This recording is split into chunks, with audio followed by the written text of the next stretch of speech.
In a prior video, we talked about wrestlers who have been unlucky enough to fail in two promotions.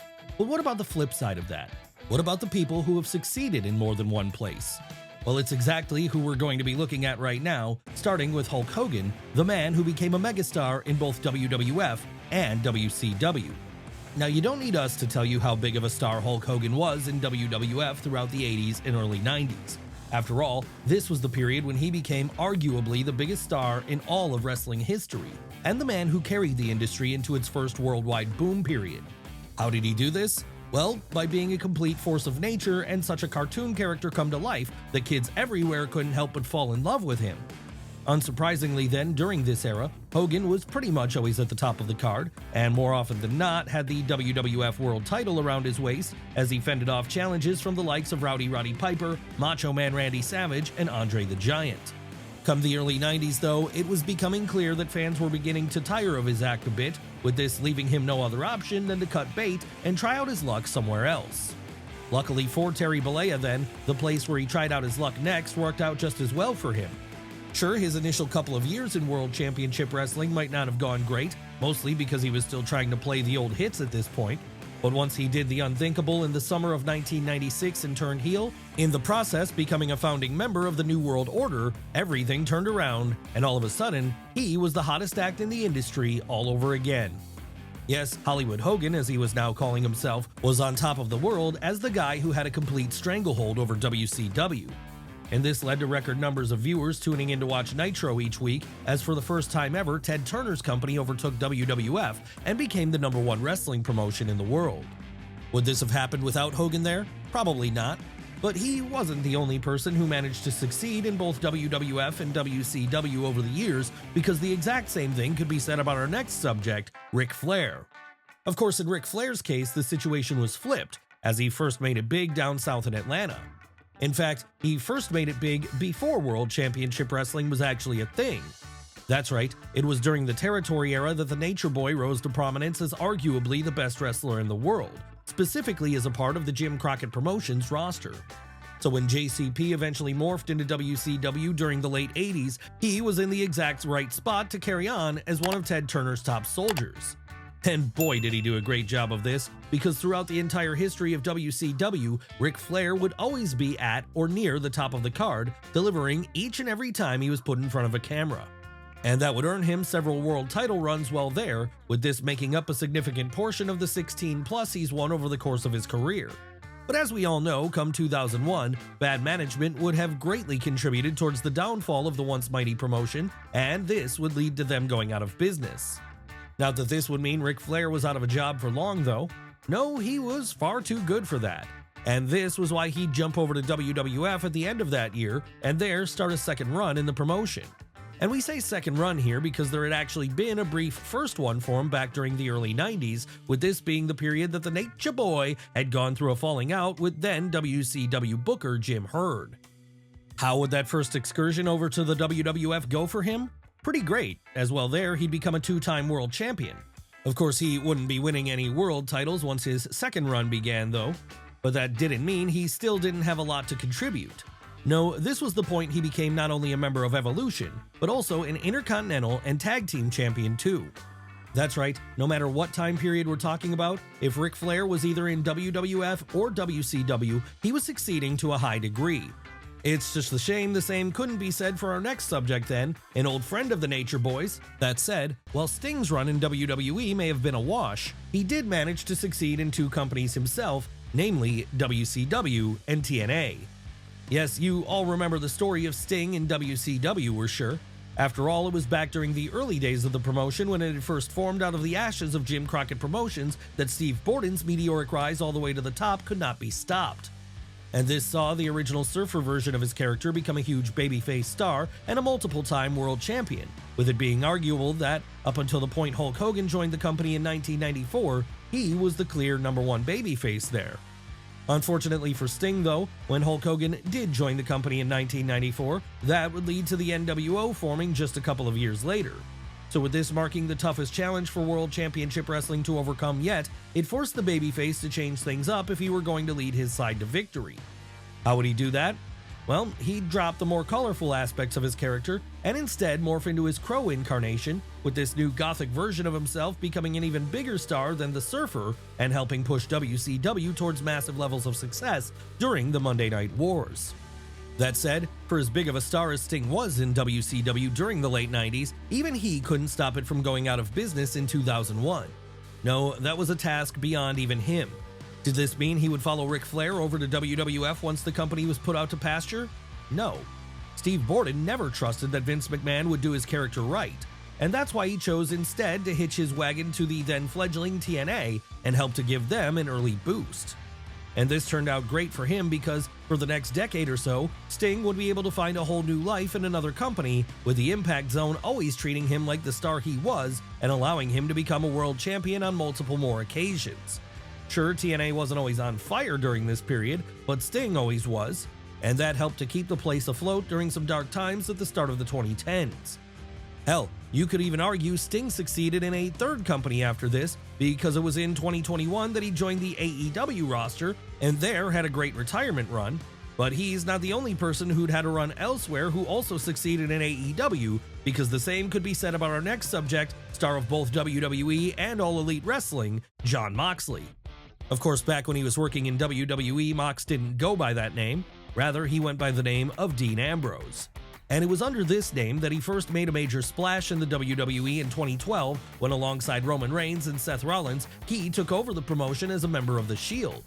Needless to say then, this would turn him into a star very quickly, and it would also mean that when The Shield finally split in 2014, he'd go on to have plenty of singles success too, including one run with the WWE Championship. Sure, it didn't always go great for Ambrose in WWE. That said, even when he was given some questionable booking to work with from Vince McMahon, he remained over with fans. Come 2019 though, he'd decide to walk away from WWE and move over to AEW. And almost immediately, Jon Moxley, as he was now calling himself again, became one of the top guys in the promotion. And that ace status is something which continues to this day, because even in the face of high-profile rises like that of Will Ospreay and Swerve Strickland, Mox has remained at the top of the card, and as it stands today, he is the record 4-time AEW World Champion. Hell, he's actually the champion right now as of the time of this video's recording. And with his current angle being that he wants to kickstart the company again by elevating a bunch of mid-card talent to the main event scene, we can only assume that his case for GOAT of AEW is going to be made even stronger in the months to come if he succeeds. But what about our next subject? Another wrestler who succeeded in both WWE and AEW, that being Bryan Danielson. But then again, should anyone be surprised that Bryan Danielson has succeeded in both companies? Because when we're talking about someone as great as an in-ring talent as he is, there's no way he's going to fail in the long run, as fans wouldn't allow it. In fact, it was fan response that largely made him a star in WWE, because after spending the first part of his career making a name for himself in Ring of Honor, he joined the WWE in 2010 and there quickly be placed into the role of mid-card underdog. And this eventually led to an audience backlash happening as, over the course of a couple of years, the Yes Movement grew and Daniel Bryan, as he was then known, rose to the top of the card. Hell, he'd even find himself in the main event of WrestleMania 30, beating not only Triple H, but also Dave Bautista and Randy Orton in the same night to become WWE Champion. Where could the Dragon go after that? Well, retirement for a while. As for a couple of years there, concussion issues would force him to hang up his boots. Eventually, though, he'd be cleared to wrestle again, and this would see him do his thing in WWE for a while longer, all before he'd jump over to AEW in 2022, and there return to his old name of Bryan Danielson once more. And what a run Danielson would have in AEW. Yes, all you have to do is look at his list of matches against the likes of Kenny Omega, Jon Moxley, Kazuchika Okada, and Will Ospreay. Sure, he may be in semi-retirement now, but that doesn't mean we're done seeing the American Dragon be all elite yet. So we can all expect even more classics from him as the years go on. But let's move away from the present day for a moment and instead go back in time to the 90s and 2000s again, as it's there where we find the peak of our next subject, a man who succeeded in both ECW and WWE, a man who goes by the name of Rob Van Dam. That's right, before he was working for Vince McMahon's company, RVD was one of the shining stars of Paul Heyman's renegade promotion of Misfits between 1996 and 2001. And when we say he was one of the shining stars of ECW, we mean it. After all, while he never won the world title there, he was at various points their most over babyface. And his run with the television title was record-breaking in its own right, as it lasted for a full 700 days and only came to an end when injury forced him to vacate. Then, of course, there were his excellent matches, which helped to define the feeling of the Philadelphia-based company, matches against the likes of Sabu, Tommy Dreamer, and of course, Jerry Lynn. All of this is to say then that during the late 90s, Rob Van Dam was really Mr. Monday Night in every sense of the word. And so that was why, once ECW went under and was bought out by WWF in 2001, it made all the sense in the world for him to jump over to the WWF. Sure, given the fact he was an outsider, you could be forgiven for thinking that RVD wouldn't be the same level of star in WWF as he'd been in Philadelphia. But fortunately for him though, he'd develop a great connection with audiences everywhere. And it was this connection, combined with his martial arts style of in-ring offense, which made him a true positive of the Invasion angle. And after the Invasion was over, the Battle Creek native would continue to go from strength to strength in Vince McMahon's company, with him actually going as far as to briefly reach the mountaintop in 2006 and become WWE Champion. Sure, this reign might have ended up being short-lived on account of Rob's extracurricular activities getting him in trouble with the law, but no one can ever take away from him the fact that he was the WWE Champion. And that's something barely anyone else who was a part of that ECW Originals class can say. But what about the other wrestler who came out of the Invasion looking great? Doesn't he deserve a spot in today's video too? Why, yes he does, because he's our next subject, WWE and WCW star Booker T.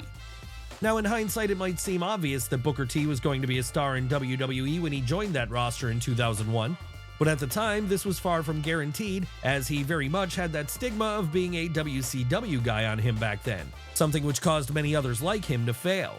And the reason he had that WCW stigma was because, throughout much of that company's history, he'd been a secret weapon in their arsenal.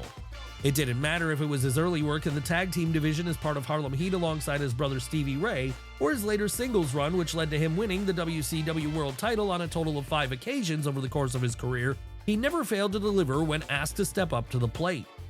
Needless to say then, this made him a huge fan favorite with the WCW fans, especially during the period when that company was really struggling to stay afloat at the turn of the millennium. And it appears many of those fans followed him over to WWE at the start of the new millennium, as almost instantly upon debuting there, he came across like a superstar, despite the fact he was an outsider to the promotion. No, things didn't always go well for Booker in WWE, but for the most part, the Houston native would be a smash hit in the WWE, whether he was being asked to play the role of comedy mid-card act when he teamed up with Goldust, or whether he was being asked to stand tall in the main event scene, as he did when he moved over to SmackDown during the mid-2000s. In fact, it would be on SmackDown during this time period that he finally reached the top of the mountain there by winning the World Heavyweight title, with this technically marking his 6th reign with the big gold belt. Even today, in fact, Booker T continued to be a presence on WWE TV as a commentator on the NXT brand. And considering this is a guy who came from the enemy back in 2001, and by all rights, could have failed miserably because of this, that's quite an achievement. Of course, Booker did have a notable run somewhere else over the years though, with that place being TNA. And this puts him in the same category as our next subject, someone who also succeeded in both TNA and WWE, AJ Styles. Yes, while he has had runs in other places like New Japan and even Ring of Honor for a brief time, the place many fans would have been first introduced to AJ Styles would have been in the Impact Zone. And that's because it's there he truly made a name for himself as one of the best wrestlers of the 2000s and 2010s.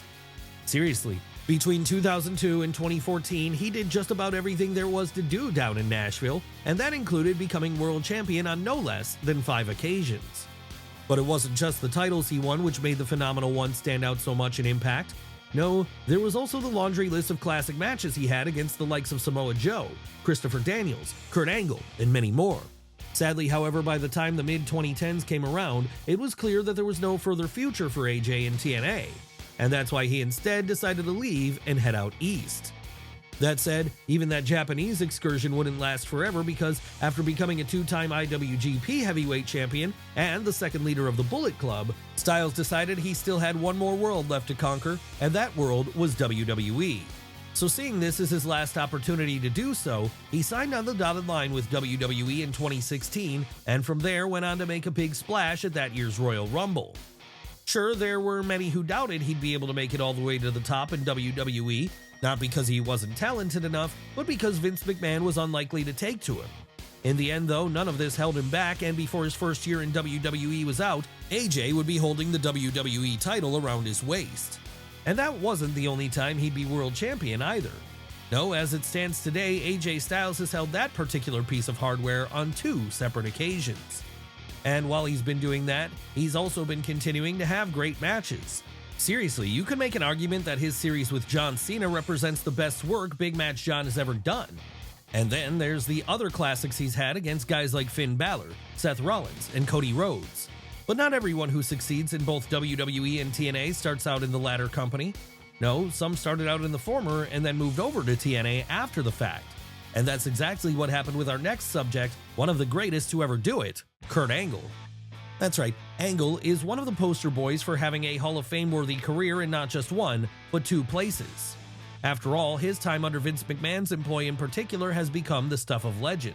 But then, why wouldn't it? Because we're talking about a guy who, while he was a very accomplished amateur wrestler, good enough to win a gold medal at the 1996 Olympics, had never wrestled a single match in the pros when he signed up to WWF in late 1999. But never one to let a new challenge get in his way, Kurt knuckled down and got to work on being the best pro wrestler out there. And this led to him taking to the whole thing like a duck to water. Honestly, perhaps no one else in the history of wrestling has ever picked things up more quickly and to as high of a level as the Pittsburgh native did back at the turn of the millennium. So it should come as little surprise then that by the time his rookie year was over, he'd be standing tall as WWE champion. Of course, that was just the beginning of Kurt's success though, because as the years went on, he'd make a very solid case for being the greatest to ever do it. And this was in part due to his excellent matches against the likes of Shawn Michaels, Brock Lesnar, Eddie Guerrero, and Rey Mysterio. Come 2006, however, Angle would find himself on the outs with WWE, but it wasn't the end of his career. No, he'd move over to TNA at this point and start an all-new second legendary run. Yes, it was here we got to see the Olympic hero mix it up with a whole new cast of characters, a cast which included AJ Styles, Sting, and Samoa Joe. Needless to say then, there were a whole lot of highlights from Kurt's time in TNA, and a whole lot of gold around his waist too, as by the time all was said and done, he'd be a 6-time TNA World Heavyweight Champion. Really, there's an argument to be made that his time in TNA actually represents the best half of the Pennsylvanian's career. It's certainly a half which is remembered just as fondly as his time in WWE for many. But what about our next subject? Another wrestler who started out in WWE, all before moving over to TNA, Christian Cage. Sure, today he might be doing his thing over in AEW, but long before that, the Ontario native was first rising to prominence in WWF during the late 90s. After all, that was the period where, alongside his real-life best friend Edge, he became a part of the Brood and then split off from that group to become one of the defining tag team acts of his generation. Honestly, even to this day, those TLC matches he was a part of at the turn of the millennium stand up as some of the best matches WWE ever did. And that made him a huge star in an era where it was often hard for guys like him to stand out. Sadly though, once the Edge and Christian team came to an end in 2001, Christian was never really able to make it as a single star in WWF at this time. So after realizing that he was never going to truly break through that glass ceiling then, the Canadian would move on to pastures new in 2005 when he joined the TNA roster. And now, finally being treated like a star, Christian was able to shine.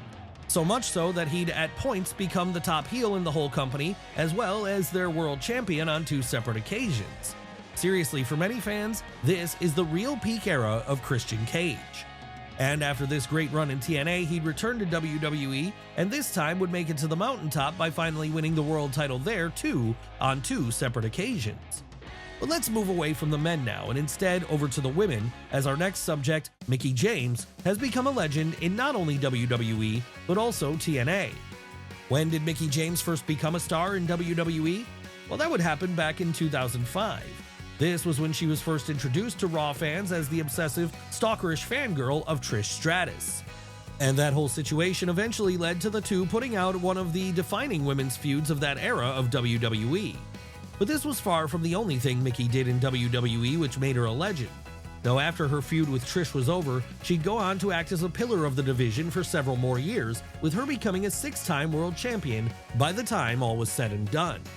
After this run, she'd head over to TNA, as back then, their Knockouts division was considered by many to be the top female division the world had to offer. And here, Mickie had legendary feuds with the likes of Gail Kim, Awesome Kong, and Madison Rayne, all while she was becoming a world champion on a further 5 occasions. Yes, many fans of hers consider this the real peak of her career, as it represented her doing what few others could do in the ring. Not that she'd never go back to WWE though. No, the Richmond native would actually have a second run there in the late 2010s and early 2020s, where she served as an elder stateswoman of sorts. And once that was over, it would be right back down to the Impact Zone again, as it was there that she carried out her last rodeo in 2022 and 2023, serving as her retirement tour from full-time in-ring competition. Of course, there would be time for one more cameo appearance at the 2022 Royal Rumble during this run, so it wasn't like she was cut off from the WWE entirely. But then she's always been in high demand from both companies, so that shouldn't come as a surprise. Will we see her back in the ring for either TNA or WWE again in the future? It's very possible, especially as those two promotions now have a working relationship with one another. But even if this doesn't happen again, Mickie will always remain a legend of both, and proof positive that, as everyone we've looked at today has also shown us, it's possible to succeed at a high level in multiple wrestling companies.